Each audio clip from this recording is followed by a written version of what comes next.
Hey, folks, welcome to the Accessible Hunter Podcast. I'm Greg Trainer along with my co host, Mike Hudson. And today we got a really good podcast coming up. It's going to be Dave Hansen from out in Idaho. And Dave goes by the Unstoppable Sportsman on Instagram and Facebook. So we're excited to talk with Dave and see what he's getting into. We've been watching his videos of him catching some fish and tying flies and getting out there. But Mike, what's going on in South Carolina, brother? Dude, man, it looks like we're actually scheduled to get some rain today. That's going to be the first time we've had anything in a while. Everything around us is dying, man, or, we're having to pump the generator just to get extra water in the pond to keep the fish covered. But man, it went hot, didn't it? Dude, it went to 90 degrees here this week, and today it's 70. But this is the start of turkey season that we can hunt all day. So, Man, so of course, I've been looking forward to getting out all day, hunting in the afternoons. But it's either been 90 degrees or raining, so I haven't really gotten in any turkey hunting lately, and that's kind of a bummer. But I'll take the rain for our fruit trees and blueberries right now. But it's either hot or cold here, so. and that's the kicker. You're getting ramped up for turkey season, and us in the South, we're already done. Yes, So sir. Yes, sir. that's so irritating, dude. I'm gonna have to pull tags for Pennsylvania next year. Come on up, brother. I got a ground plan to put you in, and we'll get out after them together. But Dave, what's going on in Idaho, man? Thank you for coming on the podcast with us today. Oh man, guys, thanks for having me. Just to comment on the weather. You guys are roasting. We've been cold the last week. We've been chilly. Really? It's kind of weird weather. So What anyway, What? kind of temps are you guys looking at? so uh, it's not cold, but it's chilly for this time here. It's been like yeah, upper 50s and in the Okay. 60s the last 4 or 5 days. So Quad cold. Yeah, You quad know? cold, cold. cold for Yeah. me. Yeah. We shouldn't really complain because our friend Kathy Holman, Prairie Wife in Hills out in Yeah. Wyoming, she had snow this week. So I Oh know, right? man. we can't complain about rain and heat. That's just out of the question. Right. But Right. Dave, man, I'm glad you joined us today, man. We're excited about today. I am too, man. You guys are doing something special with this podcast. I'm just glad to be on here. Hopefully say a few things that can help some people out. So Heck yeah. Well, Dave, people that don't follow you might not know your story. Let's just start off with how you got into the outdoors originally, like before your accident. Was big outdoors family, or how did you come to, enjoy fishing and getting out hunting and stuff? yeah, so my dad, yeah, I've got a picture of me when I was like less than a year old. My dad's got this steelhead laying on the floor and me Right. laid out next to it on the floor. So it started at an early age. My dad and mom were an outdoor couple, and I'm the youngest, and my siblings were all into that. At least my brothers especially. So my sisters too, but my brothers were avid. So anyway, just my dad took me from the time I was little, and eventually that was just became like an addiction to me. So It's funny, man. It doesn't take a whole lot when you get outside. It's just a way to reconnect. Uh, and it just always makes things right.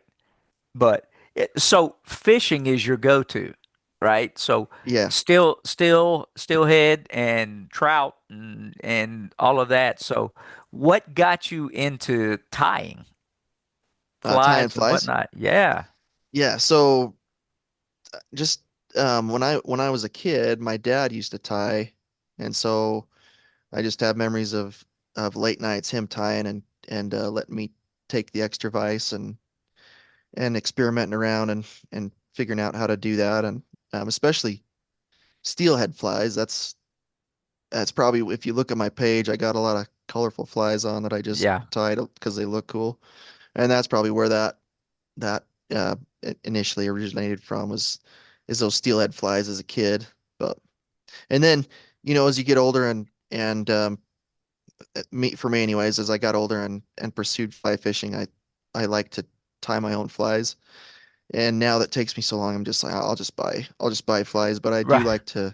I like to tie them now just because I tie things that look cool to me as like a gift. So I'll tie them as a gift or to hang on the wall or whatever. So Great. And I know you've won awards for your fly tying, and you've been doing it since you were a kid, so years of experience doing it. I've never been a fly fisherman myself. I've fished for trout and bluegills and muskie and things, but living in Idaho, that must be the fly fishing mecca around you, huh? Well, heck, man, I will tie on anything that a fish will eat. Right. So that's where I'm at. I if a fly's working better, if a worm's working better, if some power bait's working better, I'll tie whatever on, man. I, Right. I love it, man. You're not a purist and you're not too proud to put a worm on a hook. God, Nah. I am hey, not. I I will do that. I for I sure. would So I wouldn't be embarrassed to go fishing with you then. I wouldn't junk up your fishing spot with my worms. no, yeah, you guys should come out and we'll lace a few up. So There you You go. know, it's got to be awesome to be able to tie your own fly, create something and actually make it work and catch a fish.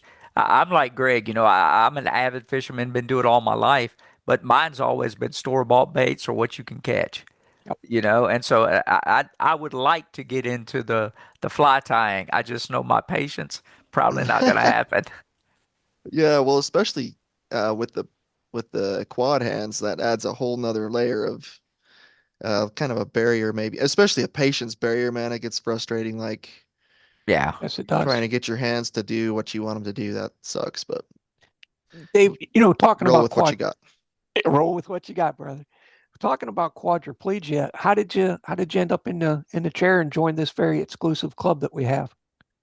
So I wish I had a cool story of I was like Right. chasing a deer over a cliff and slipped. No. Right. Yeah, Right. I fell asleep driving and there's like an hour's drive from where I live to the nearest real city. And so I was coming home late one night and pushed it a little bit too much and yeah, I was drifting off the road when I woke up and overcorrected Yeah. and rolled down the other side of the highway. And anyways, that was it. I went to climb out of the car and it wasn't nothing was working. So I was like, oh, Jeez. that's not good. That's not good. Right. But Man, we're just glad you're here. Everybody's got a cool story, and the simple fact is you haven't given up. You haven't let life stop you. It might have thrown a little borders here and there, but it is what it is. We all end up in the chair one way or another. But here we are, and so it is exclusive. Quadriplegia. It, it's not for the faint of heart. And that's what accurate. what level have they listed you as? So it's a 5.6 on the 5'6". C56. Right. So Gotcha. Dave, it where nicked where did into my triceps and my fingers and from the chest down kind of situation. So where did you go to rehab at, and what was that like? Did they kind of support you in the outdoors, or what was your rehab experience like after the accident? yeah, so you're one of the things that we had kind of talked about mentioning is uh,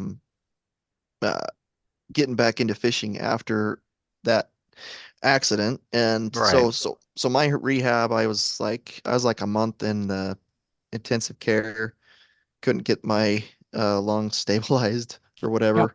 I think I had pneumonia for a little while, and a lot of that's a blur. I was like knocked out half the time. But anyways, I went to the Elks rehab in Boise, and they were really awesome there. And there was a guy, the really great occupational therapist there named George, and he's like, "What do you like to do?" And he was just kind of adamant that you don't have to let this stop you, you know. And so Right. he was pretty involved along with my dad and trying to figure out some things of how to get back fishing. So I went there and then I went there for like 3 months and they kicked me out and said, You're good to go. And then I went to NeuroWorks in Utah. Sandy, Utah, I think is the city, but um trying to chase getting better, you know. You Yeah. kind of have that 2 year window with a spinal cord injury Hmm. that they say you can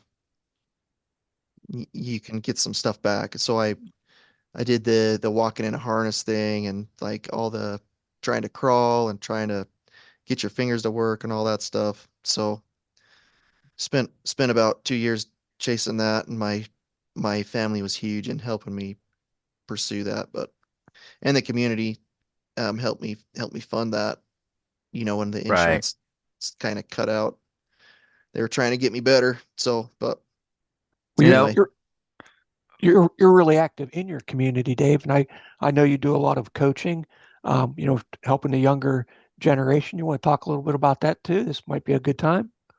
yeah, sure. So that was kind of one of the things that I felt like I could give back to the community is so supportive of me, trying to help me out. And the coaching position opened up, and I didn't apply at first, the coaching position at the high school here. Um, I was like, well, somebody else more capable will pick that up, one of the teachers or something. And nobody was applying. So, um, I I was like, I they kind of mentioned the program might go away if they didn't get somebody to apply. And so my at the encouragement of my family, I went and applied, and then that was in 2017, I think, was when I first okay. started with that. So, and then that was the cross country program, which is near and dear to my heart. You and I know what that's like. And Yeah, and then um, it was my sister-in-law actually was coaching track, and she stepped down, and then it just that that kind of evolved into doing both. So, Dave, when I, when you applied for the cross country coach position, and this yeah. is this is going to be some quad humor, so people bear with us. When you rolled up and said, I want to be the cross country coach," did anybody give you a second look or like, hey, here's this guy that can't walk and he's going to teach us how to run?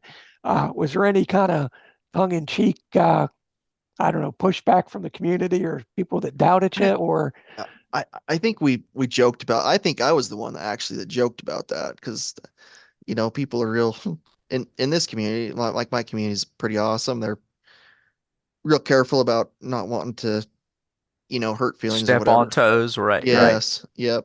But I joke on that all the time. The guy that can't run's coaching well, the they, coaching for those who can't.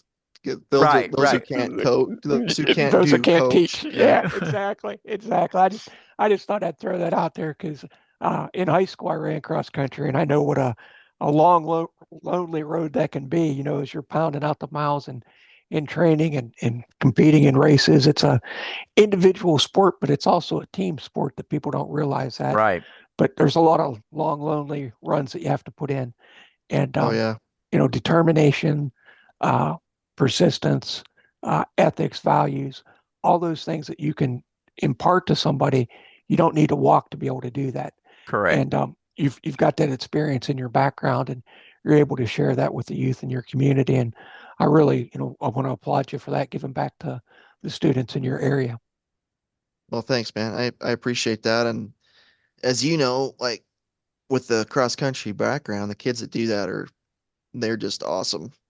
Yes. So Oh yeah. uh, Yeah. they have a lot of those things instilled in them already, and then it just kind of them chasing that sport brings those things out and helps develop those attributes that you mentioned. So, Dave, I had a question. So one of my guys on my roar board is doing the exact same thing. So, I don't want to steal any thunder away from what you're doing.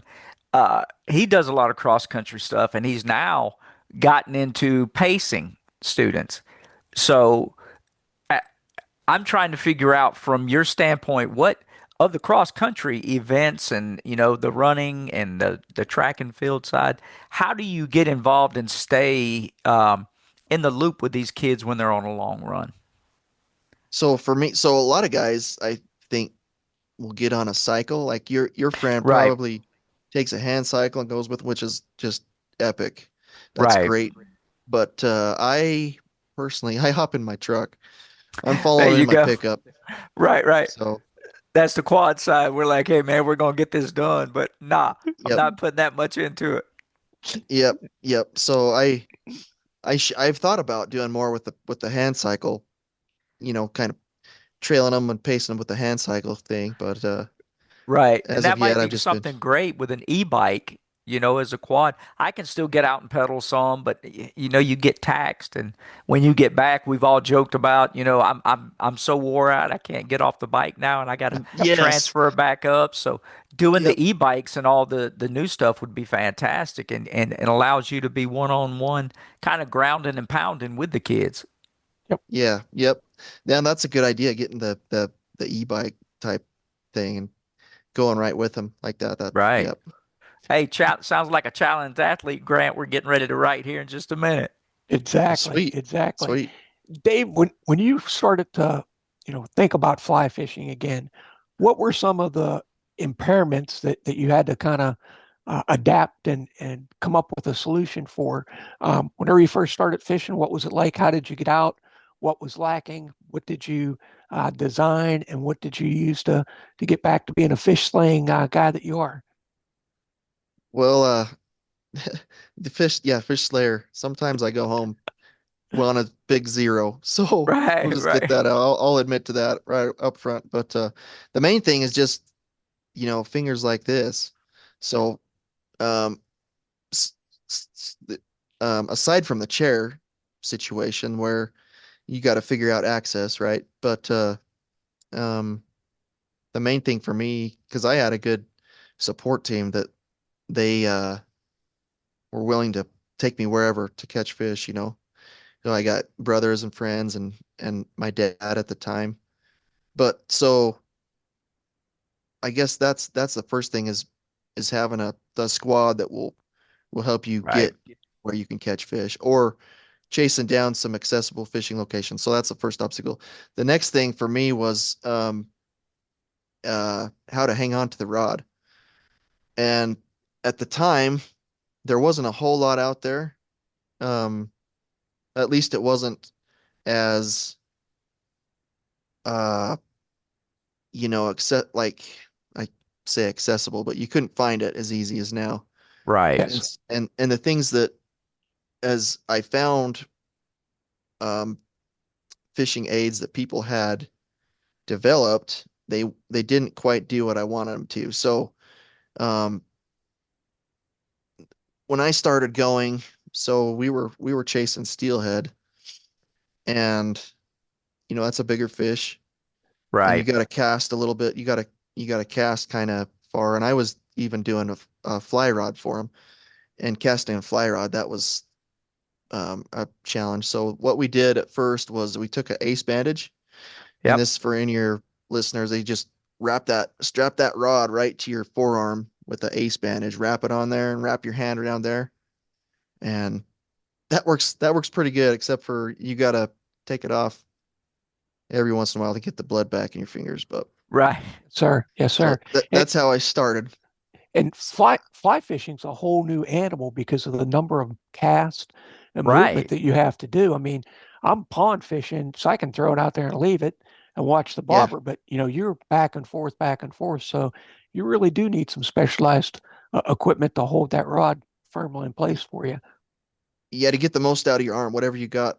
At least for me, whatever I had working muscularly, innervated in the arm. I'm like, I want to maximize all of that. Right. So that was the first iteration was that ace bandage, and then my brother-in-law actually he bought a wrist brace, Yeah. a wrist brace for if you broke your wrist, and he had a lady that did industrial sewing sew on an extra strap on there. So um, that was the next iteration. So it kind of strapped the rod to that brace, and then that extra strap on the end kind of hooked it to my hand, if that makes sense. Right. Yes. I've got some Right. pictures of that on my Instagram, but and then I took an extra uh, a type of ace bandage that was just like a single strap, and I put a couple of those on down below that wrist brace down on my arm and kind of strapped the rod on that way, and then I was able to use a bigger rod and use a fly rod and all that still. And that was kind of when I did that, I'm like, this works pretty good. Right. And I'm like, I ought to save people the trouble and just make one of these things that does all this without, the legwork and figuring out this and Right. that. So that was kind of when I got the idea, I'm like, I should do that. It'll help people out. Sure. So Hey, that's where I got that idea for the grip and rip. I'm like Greg, we do some fly fishing around, and the little bit that I've done in the past, has been more bank fishing. Uh-huh. But when I see a lot, a river runs through it and all these Legend of the Falls, the guys are in the river. And so South Carolina, we have a little bit of that. We don't have a ton of it. So do you do more, and forgive me for being ignorant to this part, but do you do more bank, or are you getting inundated in the water and using, some of your devices to be able to get in there? Or how does that work for you as a quad? So I've been pretty lucky. So I'm about probably 50-50. Yeah. So the if you look on my Instagram, there's a video of me fighting this steelhead. Yeah. Actually, several videos fighting steelhead, but that that day, my nephews helped me get down the bank to that was bank fishing there. So they hauled my butt down the bank to a beach there and helped me get fishing. The other thing that I've done is I've got some buddies with the drift boat, and they'll throw There me in you there. go. That just throw the chair in there. Take the one setup is that we figured out. We took a couple iterations, but they pull there's like another seat in the front of that boat, and they take that out and just strap the manual chair in there. Just throw me and the chair in at once, or Right. throw the chair in and then throw me in and strap it down. That's the way that we figured out works the best. Strap the chair in and throw me in it. So, I, but I I seen and, some of and the that worked videos really with good. you on the drift boat, and that was really cool. Yeah. I mean, you were catching fish and being on the boat, and I thought, man, this guy's got it dialed in pretty good, you know. And thank God you got good friends and family, and your brother-in-law for coming up with the idea to use the wrist strap, and then you modifying it, and before you know it, you got a marketable product, the There you grip and go. rip. You know, that's awesome, Dave. Yeah, I've been really blessed that way, and I think it's kind of like I think we all have roles to fill in the world, Yeah. and that was just meant to be. That was something I was supposed to do, I think. By one of the reasons why I wasn't taken that night when I rolled the car, because that could have easily been game Yeah. over. So Right, right. It's about finding new passions and ways to do it. You had that from a young childhood. Now you're just being able to do it more quad friendly. And it just takes a special somebody to think of a product. Take something like those strong arms, those devices that work, and then we have to personalize them. So, you've taken a lot of that leg work out for some of the guys and girls coming along behind us. right, yep, and there are other products like you mentioned that strong arm and the Handry Accessories website has a couple of them. I can't remember what the other one's called. It Yeah. straps the rod right in the hand, Hmm. and that works for some people, but I Not for everyone. Right. yes, yeah, and not for all. I would say not for all applications, right? Yeah. So And this works pretty good for fly fishing, and like if you're gonna go chase some big fish, I would say it needs something with a little more teeth like this grip and rip, but that's just Right. me. no, So no, you get the nail right on the head there, Dave. You know, Mike and I deal with a lot of adaptive equipment from different manufacturers Right. all over the country. And as quadriplegics, we all have different abilities. We all have different strengths. Yep. Uh, I'm a C4-5, you're 5'6". Mike, I forget what your, A seven. label is, but all of us are quadriplegics, but we all have different abilities. Correct. And one product may work really good for fly fishing. One may, be better for bank fishing, or the price may be better for somebody, or you live closer right. in a part of a country that you've tried this device, you've had an opportunity to go out and fish with it, and you know that this will work for you. So there's all different reasons that different manufacturers have it. I think we're all trying to get people outdoors, and it's a lot, to take on a product from idea to manufacturing, and then to get that into the sales market, dude. Right. That's a heck of an accomplishment, and you're doing it for the right reasons. Yeah, it's a process, right? When you start down that road, you're like, I'll just do this, but there's a lot that goes into that. Yeah. Yes, So there is. That's Yes, why there from there's the a is. lot of big design all the way to the companies. marketing. That's what I'm going to say. That's why there's a lot of companies out there. Their R&D department is off the chart just with trying to research it, develop it, and get it from A to B. Yep. Right. Yep. And so, Dave, was man, thank you. was there a I time, appreciate that. that you got it all together, you got your prototype together, and you took it fishing, and the light bulb went off like, dang, this works good for me. I'm really going to do it this time. I'm going to manufacture these. Was there a aha moment that you had with the grip and rip?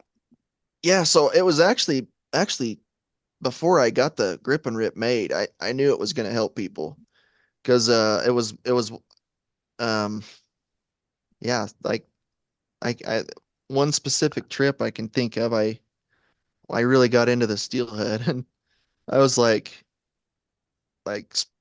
fish were running down river in front of these other guys and splashing and everybody was like, "Oh, that's so awesome." And I'm like, "Well, geez, if I can do that, I can help other people do that." Right. And and without you know the thing that I was using at that time, it worked okay, but it was a little redneck, right? It was a little Wild West. So I'm like, I think I can make something to where you can just put your hand in there and strap it on and as I kind of shifting gears from that, like getting it made and getting it in my hand, I'm like, this could help a lot of people, not just quadriplegics, it could help Right. anybody that's got carpal tunnel or anybody that struggles hanging on to something, got pinched nerve in their neck and got Yes, numb sir. fingers or whatever. So I was like, I don't know if I can pinpoint the exact moment when I knew like this is gonna help a lot of people, but I knew it down deep. I know that it'll help people, so Right. If you had a species that was a fish that you would like to go after, using your device or not, what would that fish be? so before I broke my neck, I was my go-to things that I did as a hobby fishing wise, I would go chase steelhead in the spring and Chinook in the summer here in Idaho. Yeah. And well, early summer. But the Chinook have eluded me since I broke my neck. And so that's what I'm like, that's my next one on my list. I gotta cross that off the list. Okay. Now, would you So, would you do but that? Would you do that on rivers or lakes? I'm not familiar with the Chinook. Dave, yeah, how so how rivers would you do that? in well, at least before I broke my neck, in rivers here in Idaho. And it's kind of a unique thing because we're 900 miles. These fish swim 900 miles from the ocean and Right. where they do their thing. And so it's kind of a novelty item. But I would go, like I said, I would strap on anything on my hook that would catch them. I would Right. go anywhere I need to catch them. So Yes, I've sir. got I've got a buddy that's like we're talking about taking a trip to the ocean to get that done this summer. So That's we'll see if awesome. that Fantastic. actually happens. But Would love to see the video of that because I don't have any experience with Chinooks. It's salmon, right? Chinook salmon. yeah, yep. And Yeah. I just think that would be so cool because you always see them on TV and things, and that would be really cool to see. So when you land your big one, shoot us a message. We'd love to see that for sure. Oh man, if Absolutely. if I get it done, I for sure will. So Uh, we tried it last year, but the timing was just a little bit off. And I there was a couple of us in the boat that didn't get one, and I was one of them. So it's just my luck. My rod didn't go down out in the boat, but you're, we'll you're not we'll you're not giving up, buddy. So that's the important thing.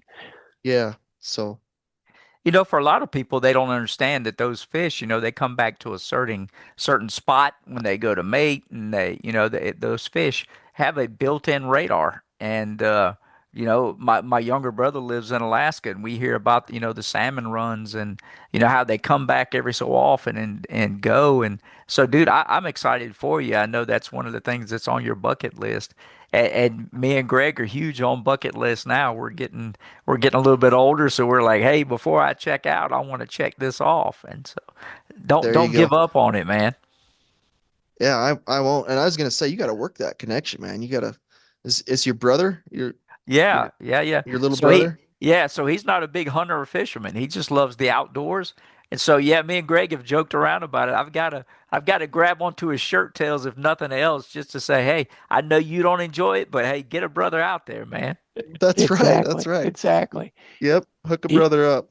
Right, he's got moose in his backyard, and he's all the time sending Mike pictures, and then of course Mike sends it to me, and we're both dying, like right, oh my, You're like, you know, come on, man. yeah. How about an invite? right, right. I'll start saving for the plane ticket now. Just let us hunt in your backyard. Oh, heck yeah. No, that what a cool place. What a cool place to Yeah, live. It's in the sticks. There's a little bit of that for guys that are dealing with what we are. Might make it a challenge to live up there, but it is.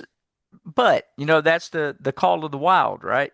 And it gets back to innately, I think that's what we want to do. And for me, I'm just speaking from it. To me, it hits a tune in your heart, really, just to not reinvent the wheel, but to get back Mhm. out and chase that wildness out there.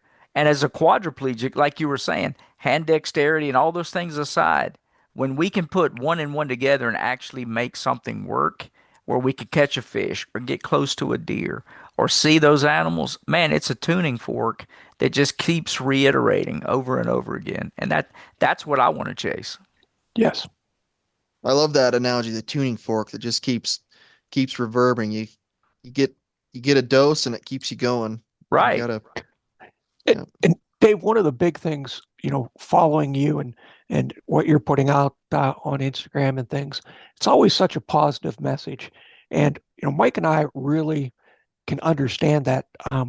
As he was saying, it's not all about the biggest deer or the biggest turkey. No. It's about getting out with your friends and family and really realizing what's most important about what you get out of the outdoors. We put in a lot to the outdoors. We put in food crops and we do scouting and we do a lot of things to manage our habitat and to get other people out hunting and fishing.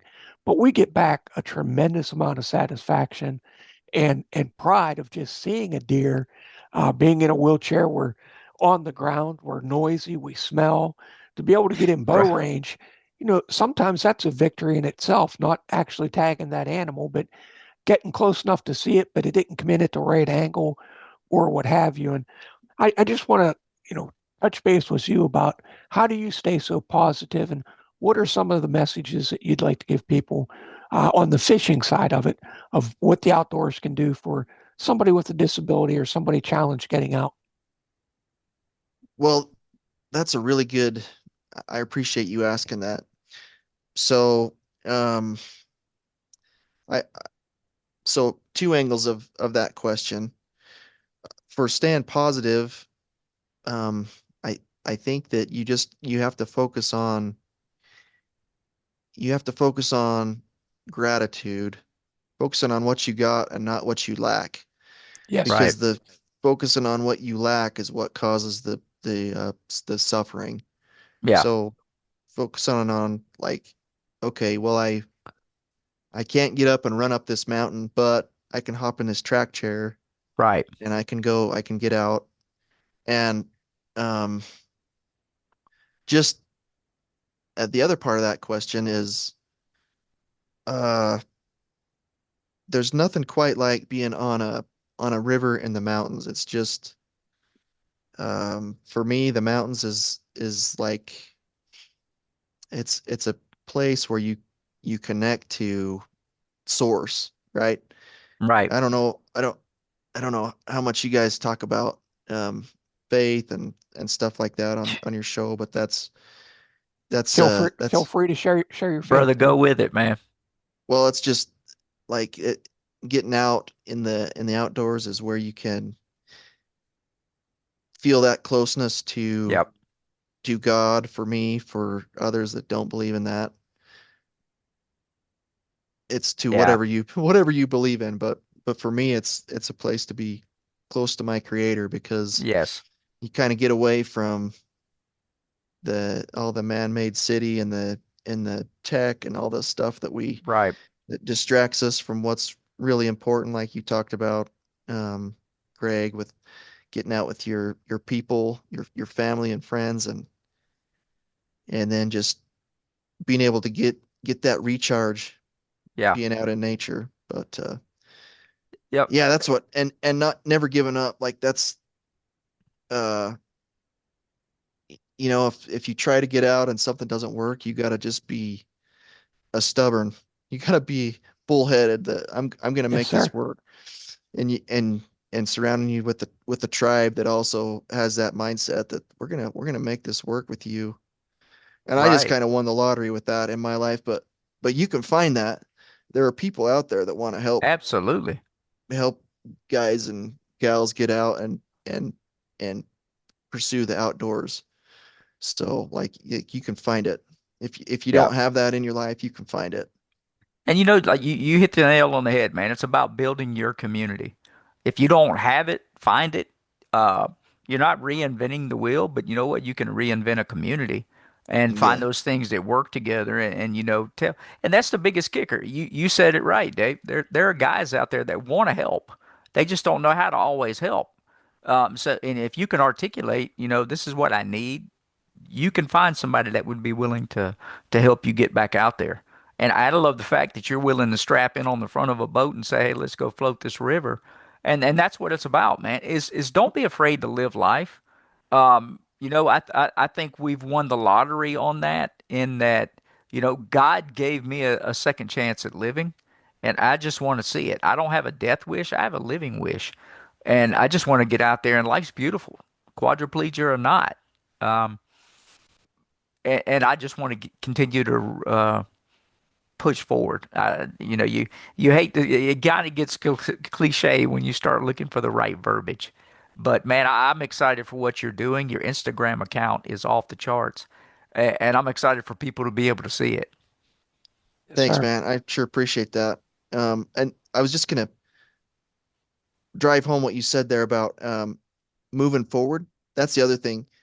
I think that positive mindset can thrives on progress. So Right. if you can do something like if you can make it just a little bit more than you did the last time, if you can do something just a little bit better, and and and focus on that, that like even if like for me, even though I haven't caught a Chinook, we figured some things out and we're making Yeah. progress on that. And so like if you can focus on that in your life, like, hey, I'm doing this just a little bit better than I did yesterday, that's progress is power, I think, for like momentum and staying positive. So Dave, you hit the nail right on the head there, and it's managing our expectations Yeah. of realizing where we were yesterday compared to where we are today, And and where we want to be.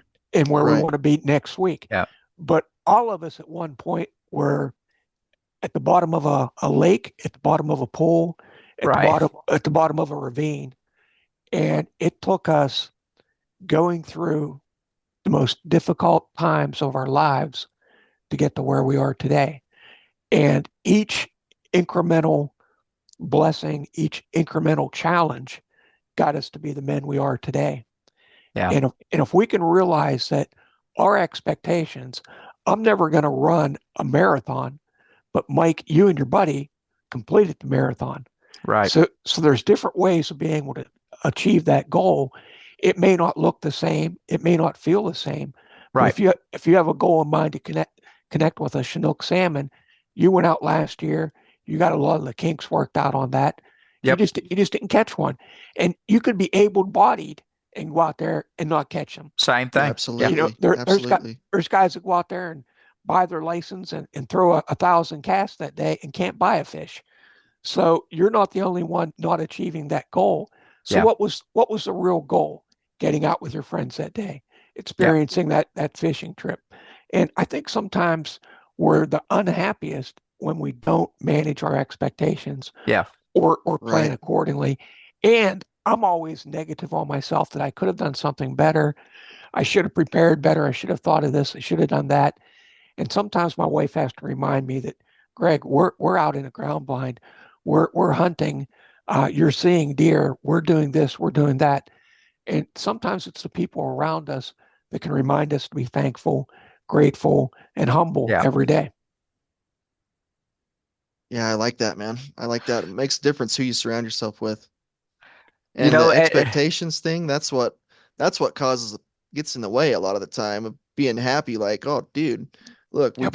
you guys got me out in this boat and I'm on the river and it doesn't matter if I hook a right. fish or not. Like, this is Right, right. awesome. That's right. Yeah. That's a win. I've been out there, and I know you guys can relate to this, and I hope the listeners understand it from a quadriplegia standpoint. There have been times I just wake up and you see a sunrise, and whatever you're doing, whether it's in the back country or you're out somewhere, and you can look around and say, you know what, I don't have to do anything else. Today is a win just from the view. And so, Oh you don't yeah, have to be disabled at all to understand that. We can all Yep. get beat down with life. It's just, man, find a new way to pick up, lace up your boots, and just enjoy it. Disconnect for a minute, man, and enjoy your kids or your surroundings and recreate and get in there with your creator. We're geared for that. That's where our community comes into play. absolutely. Absolutely. Hey, Get out and enjoy a sunset, enjoy a sunrise, enjoy your Right. like your kids, like you're saying. Those are the important things.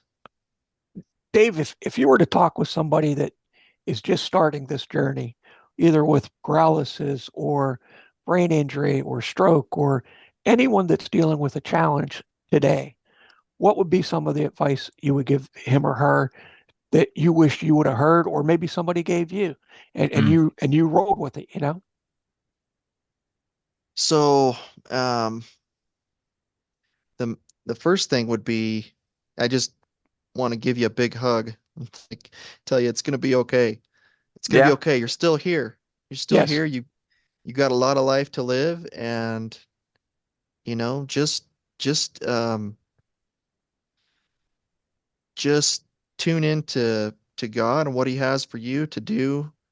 Like God can help you find um, the silver lining in anything. So whatever you're dealing with, there's going to be some good that comes out of it. As hard as that is to swallow at first, like no, like I don't want to be in this situation, but there's going to be some good stuff that comes from it Yes, along the sir. Right. way, and you're gonna there's probably a whole nother mission of what you can offer the world that you wouldn't have seen without the challenge that you're facing. You know, So, you you got me smiling, and I see Greg's doing the exact same thing. Man, there's a lot of life lessons in what you just said, and people need to. We all go through a mourning period after an injury, and that looks different for each and every person. and you But do need to it's allow yourself that. That's what yeah, you do Yes. correct. need to allow yourself that. And that's Yep. that's man, you had a lot of life lessons in that. And dude, I thank you for saying it and for everybody that's listening, take the time to mourn how you need to, but remember, you're still here and there's a purpose behind it. Find that passion and that purpose that you have that's uniquely you. And God's given us a second chance at that. Just get out there and do it, man. And Dave, you're a prime example. Not only you're coaching, you're reiterating to these young students, don't give up on life, don't give up on this and that. You're chasing those passions from your childhood with fishing and continuing to go to it. But I had a question on the hunting side. I'm always Yeah. one of these guys. What is your go-to now of an animal that's on your bucket list? If you could get out there and chase that one creature, what is that? Well, man, like listen to you guys talk about turkeys, that would be really fun to do again. I've only popped one. I got one turkey back in the day. My buddies and I actually same guys that threw me in the boat this last time. We went out Right. and we got it. I was the one that we put in on this tag and I was the one that drew, and they were the turkey hunters. So Right, they right. they got me into a turkey, but I would love to do that. And my go-to before was mule deer, Oh yeah. Yeah. and I haven't put together in my mind how I'm going to do that, but I do. I've got a buddy that we've talked about setting up a blind and doing some archery elk hunting, and that's probably next on my first on my hunting list. I haven't done a lot of hunting, but Oh I boy. wanted to make figure this fishing thing out and then do You're do you're something with the hunting side. So you're talking Mike's language. That's his number one bucket list is a elk Elk. with his crossbow. yeah, Yeah. Uh, Yeah. yeah, Oh so yeah, yeah. you guys might have to swap